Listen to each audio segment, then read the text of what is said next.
Assalamualaikum warahmatullahi wabarakatuh. Perkenalkan, nama saya Anggun Salama Susana dengan NIM 2151010 dari kelas PGMI 6A.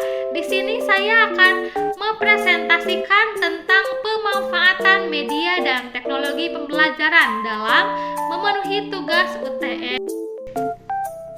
Menurut Suprapto dan kawan-kawan, 2019 nomor 23 menyatakan bahwa media pembelajaran adalah suatu alat pembantu secara efektif yang dapat digunakan oleh guru untuk mencapai tujuan yang diinginkan. Adapun menurut Scanlan 2012 mengemukakan bahwa media pembelajaran dapat memfasilitasi belajar dan dapat meningkatkan pemahaman materi. Hal ini dapat diamati bahwa media pembelajaran juga dapat menarik perhatian dan minat belajar peserta didik. Kemudian, media juga dapat mengembangkan pemikiran-pemikiran kritis peserta didik dan menciptakan ide-ide baru. Jadi dapat disimpulkan bahwa media pembelajaran itu merupakan bagian yang penting dalam sistem pembelajaran. Dengan media pembelajaran, proses belajar mengajar dapat berjalan dengan lancar dan efektif karena media pembelajaran menyediakan banyak metode dan jenis-jenis media yang dibutuhkan oleh peserta didik. Adapun beberapa tinjauan tentang landasan penggunaan media sebagai berikut, yaitu yang pertama adalah landasan filosofis. Nah, landasan ini adalah adanya berbagai macam media pembelajaran. Siswa dapat mempunyai banyak pilihan untuk menggunakan media pembelajaran sesuai dengan karakteristik siswa itu sendiri.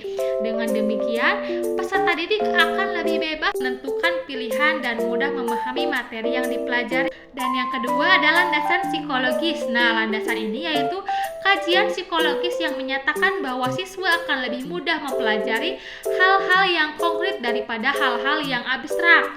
Nah, dengan adanya landasan psikologis ini, keberagaman dalam proses belajar mengajar, ketetapan memilih media pembelajaran yang sesuai dapat berpengaruh terhadap hasil belajar peserta didik itu sendiri.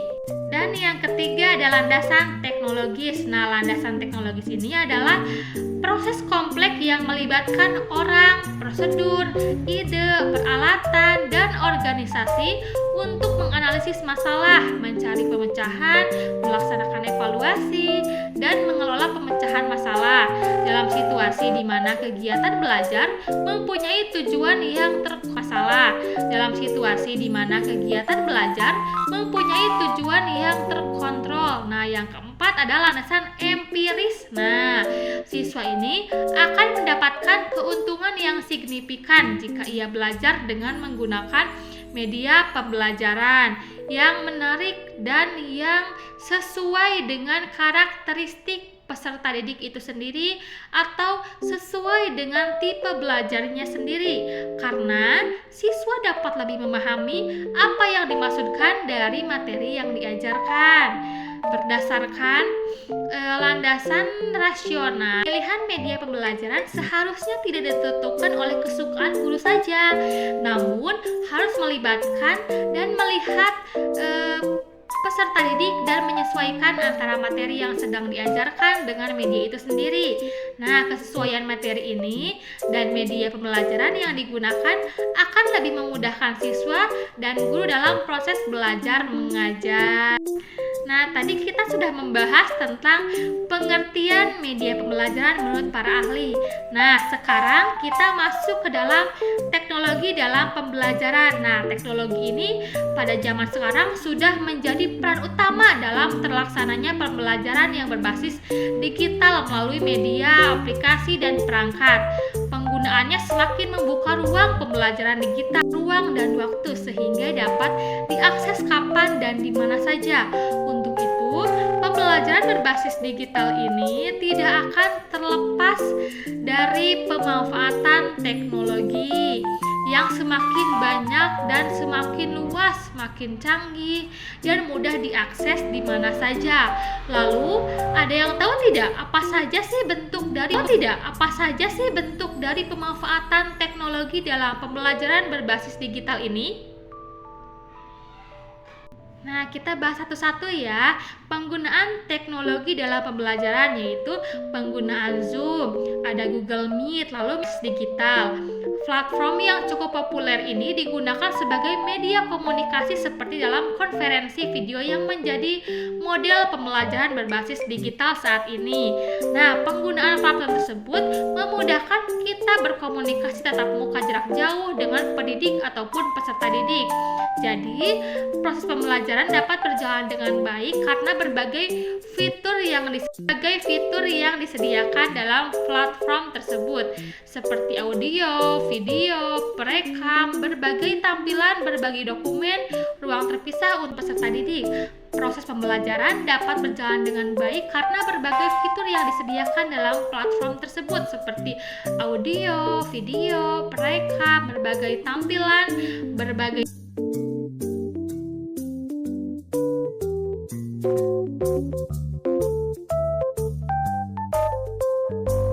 dokumen, ruang terpisah untuk diskusi kelompok, dan ruang untuk memberikan reaksi dan pesan. Dan yang kedua, kita sebagai pengajar dapat memberikan pengalaman belajar yang berbeda dan bervariasi sehingga lebih merangsang minat dan motivasi peserta didik untuk belajar. Kemudian yang ketiga, yaitu menumbuhkan sikap dan keterampilan tertentu dalam teknologi karena peserta didik tertarik untuk menggunakan atau mengoperasikan media tertentu. Dan yang selanjutnya, menciptakan situasi belajar yang tidak dapat dilupakan. Selanjutnya, kita juga dapat memperjelas informasi atau pesan pembelajaran yang tidak dapat dilihat, meningkatkan kualitas belajar mengajar. Kemudian mengikuti perkembangan zaman sekarang yang semakin maju ya. Tidak menutup kemungkinan zaman semakin maju, teknologi pun semakin berkembang. Pemanfaatan media pembelajaran berbasis teknologi informasi dan komunikasi ini menjadi hal yang semakin umum dilakukan dalam dunia pendidikan.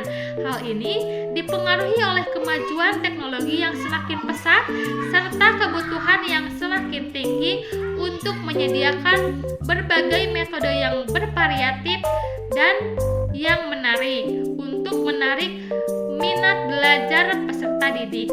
Kemudian di sini ada jenis-jenis media pembelajaran berbasis teknologi.